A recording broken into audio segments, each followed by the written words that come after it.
Before Star Wars changed Hollywood forever, George Lucas turned one night of cruising into American Graffiti, a slice of nostalgia that went on to earn 5 Oscar nominations. But what happened after that summer night on screen was darker, stranger, and far more shocking than anything the movie ever suggested. Richard Dreyfuss went from playing Kurt Henderson to Oscar glory, only to become tangled in cocaine, public controversy, and a reputation that seemed to grow darker with age. Mackenzie Phillips, once the sharp young Carol, later had to face addiction, arrests, and a family scandal that stunned America. So who is still alive after 53 years, who has changed almost beyond recognition, and who never truly escaped the shadow of that unforgettable night? Let's look back at the cast of American Graffiti, then and now. Number 1. Richard Dreyfuss. From Oscar glory to Hollywood's dark reckoning, Richard Dreyfuss stepped into American Graffiti with exactly the kind of presence that fit the spirit of the 1970s. Smart, a little rebellious, but never trying too hard to grab attention. As Kurt Henderson, he wasn't the loudest person on screen, but he carried one of the film's strangest and most haunting feelings, the feeling of a young man standing in the final summer night of innocence, wanting to leave his small town behind, yet not knowing what the world ahead might do to him. Kurt watches the mysterious girl in the white Thunderbird almost like he is watching the American dream glide right past his eyes. And maybe that uncertainty is what made Richard Dreyfuss more than just another young actor in the movie. He became a face that captured the pulse of New Hollywood. After American Graffiti, his career exploded almost too fast.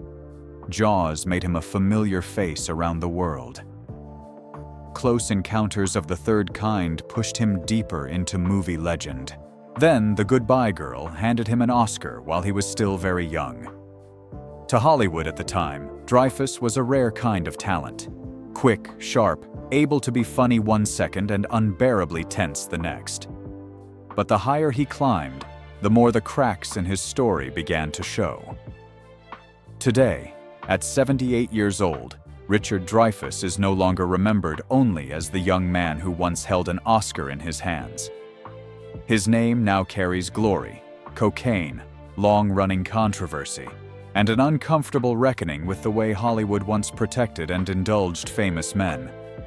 Because fame came early and money came fast, Hollywood's applause could make a young man believe every boundary was flexible.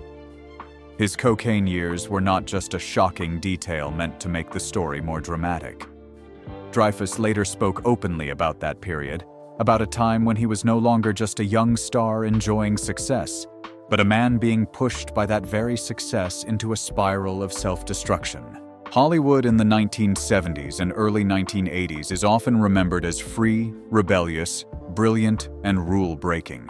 But from a darker angle, it was also an environment where drugs, power, male ego, and the indulgence of artists could be hidden behind the label of having a big personality. Then, in 2017, writer Jessica Teich accused Dreyfuss of past harassment. He denied the most serious part of the accusation, but admitted that some of his behavior had been inappropriate. That gray area is exactly what makes the story hard to reduce to simple black and white. It sparked a larger debate around the question: how many things powerful men once dismissed as joking, flirting, or just part of the business felt to women like being violated, pressured, pushed into a weaker position, and left with nowhere safe to speak. The issue was not just one action.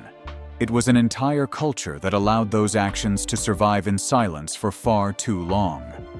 In recent years, Dreyfuss's image has become even more complicated as he has drawn criticism for comments about women, LGBTQ+ people, Me Too, and diversity at the Oscars. A public appearance that was supposed to let fans revisit Jaws instead became a night that left many people uncomfortable, with some reportedly walking out, and the theater later apologizing. To some, he is an aging artist reacting against a world very different from the one he came from. To others, he is a textbook example of an old kind of privilege, where fame was once treated like a shield for nearly anything a man said or did. That is why Richard Dreyfuss today is almost impossible to sum up in one simple sentence. His talent was real. His brilliance was real. But the shadows around his reputation are real too. And the most haunting part is not simply that Kurt Henderson grew old. It is that, after more than half a century, the audience has changed as well. People no longer look at Richard Dreyfuss only as an Oscar-winning star from old Hollywood, but as a man being pulled by time, memory, and a new moral lens out of the safe circle of light he once stood in. Number 2. Mackenzie Phillips, The Darkest Life After American Graffiti. If Richard Dreyfuss is the story of a talent warped by the very fame that lifted him up, then Mackenzie Phillips is a different kind of tragedy, one that feels more painful, earlier, and harder to look at directly. When she appeared in American Graffiti, she was still very young, but Carol Morrison never felt childish. She was sharp, tough, a little wild, with the stubborn confidence of a kid who had grown up too fast in a world of adults. Next to John Milner, Carol was not just the troublemaking girl in the passenger seat. She was like a small mirror, making Milner's careless cool suddenly reveal a little loneliness, a little softness, and a little exhaustion behind the image of the street-racing rebel. But in real life, Mackenzie also grew up too fast, in a far more brutal way. After American Graffiti, she became a familiar face on American television through One Day at a Time. To audiences, she looked like a young girl with personality, charm, and a future. But behind the sitcom lights was a life beginning to fall into addiction, loss of control, and the painful reality of being pushed out by the same Hollywood that had once opened the door for her. She was fired from the show because of drug-related issues, and years later her name appeared in headlines again after legal trouble involving drugs. This was no longer the usual young star gone wild story the media likes to turn into a headline. It felt more like a wound that kept stretching on. The more it was hidden, the deeper it went, and the more famous she became, the harder it was to escape. Then, the biggest scandal of Mackenzie's life erupted when she revealed in her memoir that she had an incestuous relationship with her father, John Phillips, a member of the Mamas and the Papas. The story shocked America not only because of how dark it was, but because it forced the public to look back and ask, what really happened to the children who grew up in a world where fame, drugs, rock and roll, and adult recklessness were treated as part of freedom? To some, Mackenzie's account was the painful truth of a survivor. To others, it was almost too horrifying to believe, so disturbing that it even divided her own family. But no matter which angle people saw it from, it changed the image of young Carol forever, turning that once carefree memory into something much heavier. Today, at 66, Mackenzie has redefined herself as someone who speaks about recovery, sobriety, and healing. She did not return to Hollywood as a star trying to reclaim her old spotlight, but as someone who had spent so long inside the darkness that she understood why people need to be pulled out of it. And maybe that is what makes her story so haunting. Mackenzie Phillips did not simply change with time. She became proof that sometimes, behind a face that once lit up the screen with youth, there is an entire life spent fighting to survive the very spotlight that once swallowed her whole. Number 3. Ron Howard. From sitcom sweetheart to Oscar mastermind. Some young stars leave childhood fame carrying a shadow that is almost too big to escape. But Ron Howard belongs to a much rarer group. Someone who not only survived that shadow, but quietly turned it into a launching pad toward a completely different kind of power.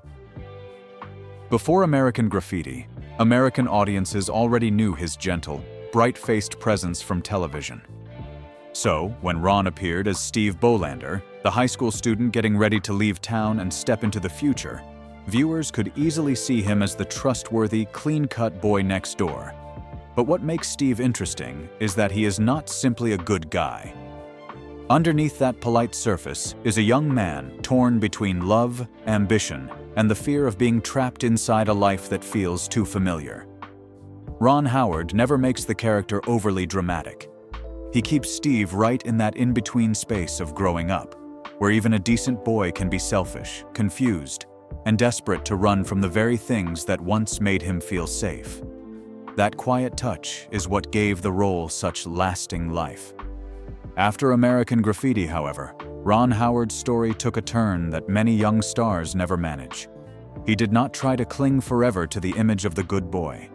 He also did not let Hollywood lock his familiar face inside one safe type of role. After Happy Days, when many people might have assumed Ron would always remain a lovable television icon, he gradually stepped away from the acting spotlight and began building an entirely different career behind the camera. That became the biggest turn in Ron Howard's story. He disappeared from the position of the star in front of the camera and became the person shaping entire worlds behind it. From a beloved sitcom face, he became the director of major films, eventually reaching Oscar glory with A Beautiful Mind. Today, at 72, Ron Howard is no longer seen simply as the good boy of American television. He is one of the rare examples of a child star who was not swallowed by fame, but learned exactly when to step out of it. What makes Ron's journey so remarkable is his almost astonishing sense of control. In an industry that so often turns famous children into sad memories, Ron Howard wrote himself a different ending. Quieter, smarter, and far more powerful. From Steve Bolander on one youthful night in American Graffiti, he became the man behind stories much bigger than himself, proving that sometimes the strongest way to conquer Hollywood is not to stand in the spotlight forever, but to learn how to control it. Number 4. Harrison Ford, from nobody driver to Hollywood immortal. Looking back at American Graffiti. Now, the funny thing is that Harrison Ford almost feels like someone who wandered through history, only to become the biggest name to ever come out of that film. As Bob Falfa, he does not have much screen time, and he is not the emotional center of the story. But the moment Bob's car cuts through the night, with that cocky confidence and slightly dangerous smile, Ford leaves behind the feeling of someone who clearly had something much bigger waiting for him. At the time, nobody looked at Bob Falfa and thought this would become Han Solo, Indiana Jones, Rick Deckard, or one of the last true movie stars of old-school Hollywood. Back then, Harrison Ford was still struggling to find his place. He had even worked as a carpenter to support his family and stay close to opportunities in the industry. He did not enter American Graffiti like a star walking down a red carpet. He came in as a supporting face trying not to disappear inside a young, energetic cast. But that is exactly what makes Ford's story so compelling. He did not explode overnight like some chosen Hollywood prodigy. His rise felt much more grounded, slow, stubborn, quiet, and then suddenly impossible to stop. Just a few years later, Star Wars turned him into Han Solo, the kind of arrogant hero audiences wanted to trust and challenge at the same time. Then Indiana Jones turned that image into a global legend. From a cocky driver in the dark, Ford became the face of adventure, masculinity, rebellion, and screen charisma for generations. Today, at 83, Harrison Ford is no longer the rough-edged young man of the 1970s. His face carries the marks of age, his voice is deeper, his steps are slower, but somehow, that aging has only made his presence feel heavier. He does not try to pretend he is still a forever young hero. In his later work, Ford carries the exhaustion, bitterness, and vulnerability of a legend who knows he has already lived through too many chapters. And maybe that is what makes him different. Harrison Ford did not just survive American Graffiti. He outgrew it, outgrew even his own iconic roles, and became a piece of movie memory that time still has not managed to take away. Number 5. Cindy Williams, the sitcom queen time. Couldn't save what happens when a face that once represented the sweetness of an entire generation of American television becomes something fragile that time slowly turns into memory? In American Graffiti, Cindy Williams played Laurie Henderson, a young woman caught between first love, heartbreak, and the feeling of being left behind as Steve gets ready to leave town. Laurie did not need to be loud to be remembered. She carried that very familiar kind of teenage sadness, the the kind where someone tries to look strong while their heart is being stretched by goodbye, jealousy, and the fear of losing the person they love. But after American Graffiti, Cindy did not remain just the gentle girl from one summer night. She became Shirley Feeney on Laverne and Shirley, one of the most beloved sitcoms in America. If Laurie was the memory of youth slowly slipping away, Shirley became a weekly source of joy in the living rooms of millions of families. Cindy Williams had a kind of charm that felt completely down to earth. Sweet, funny, a little awkward, but always lovable instead of over the top. And yet, even an image that clean could not escape the tensions behind the scenes. When Laverne and Shirley was still at its peak, Cindy left the show while she was pregnant, after conflicts over the shooting schedule and working conditions. The situation led to a legal dispute with the studio, turning a beloved sitcom icon into the center of a more uncomfortable question. How did Hollywood treat pregnant women in entertainment, especially when they were still expected to work as if nothing in their lives had changed? Cindy Williams passed away in 2023 at the age of 75 after a brief illness. She did not fall into some dark scandal, and she was not destroyed by a massive public disgrace. But her story is still sad in its own quiet way, because some stars do not need a loud downfall to make people miss them. All they have to do is make audiences laugh, make an era feel a little warmer, and then quietly leave, leaving behind the feeling that a piece of old American television closed with them. Number 6. Paul Le Mat, the street king who vanished quietly. In American Graffiti, Paul Le Mat did not need to say much to make John Milner unforgettable. All it took was that yellow car gliding through the night, his calm posture behind the wheel, and that slightly reckless look in his eyes for the audience to understand that this was the guy everyone in town knew by name.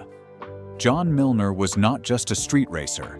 He felt like the last king of a fading youth culture, a man still admired by everyone around him, yet quietly being chased down by time. The irony is that after the film, Paul Le Mat once looked like he might become a major star in his own right. He won a Golden Globe for New Star of the Year, drew attention, got more opportunities, and for a moment, Hollywood seemed to recognize that rough-edged charisma in him. But that light did not keep him at the center for long. Paul kept working and still delivered memorable performances, but his name slowly drifted out of the mainstream conversation, while John Milner only became more iconic with time. And that is the saddest distance in this story. His character stayed forever young, forever cool, forever the legend of One American Summer Night. But Paul Le Mat in real life quietly grew older, quietly moved away from the spotlight, becoming a face audiences return to more through memory than through new headlines. He did not disappear in some loud public downfall. He simply faded, and sometimes that is the kind of disappearance that feels the most heartbreaking. Number 7. Charles Martin Smith, the nerd who escaped the spotlight. Charles Martin Smith did not have the look of a star Hollywood was preparing to turn into an icon. And that is exactly what made Terry the Toad Fields so memorable in American Graffiti. Terry was awkward, small, always trying to seem more confident than he really was. The kind of guy whose whole world could light up the moment a girl paid him even a little attention. He did not have John Milner's rough-edged cool, and he did not have Steve Bolander's safe, clean-cut charm. But he brought something very real about youth to the film.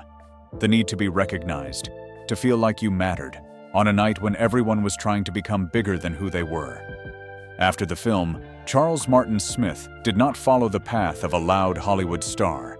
He kept acting, and he still had memorable roles, but what became interesting was how he slowly found his strength behind the camera. From a face people remembered as the awkward nerd, he moved into writing, directing, and building a quieter, more lasting career. Today, at 72, Charles is no longer the nervous young man from that summer night. He is a working artist who learned how to live away from the center of the spotlight. Number 8. Candy Clark, the dream girl, Hollywood. Let fade. In American Graffiti, Candy Clark did not appear like some distant, untouchable icon. Her Debbie Dunham had a very real kind of beauty, a little innocent, a little lost, yet captivating in a way that made you believe she truly belonged to that summer night. Next to Terry the Toad, Debbie was not just the girl who made an awkward boy suddenly feel special. She also brought something softer and sadder to the film, like a passing dream of youth, beautiful, but not guaranteed to still be there by morning. After the film, Candy Clark had a moment when Hollywood saw her very clearly. Her role as Debbie earned her an Oscar nomination, the kind of recognition big enough to make many people think the road ahead would be much brighter. But Hollywood does not always keep its promises to the faces it once falls in love with. Candy kept acting and still appeared in memorable films, but she never became the kind of movie star the entire industry continued to protect and elevate for decades. Today, at 78, Candy Clark feels more like a surviving piece of new Hollywood memory than a star still living in the spotlight. And maybe that is what makes her story so beautiful and sad. The girl who once lit up a night in American Graffiti eventually became a dream Hollywood once loved, then slowly allowed to fade. If American Graffiti was ever part of your memories too, hit like, subscribe, and join us as we keep looking back at the stars time changed forever.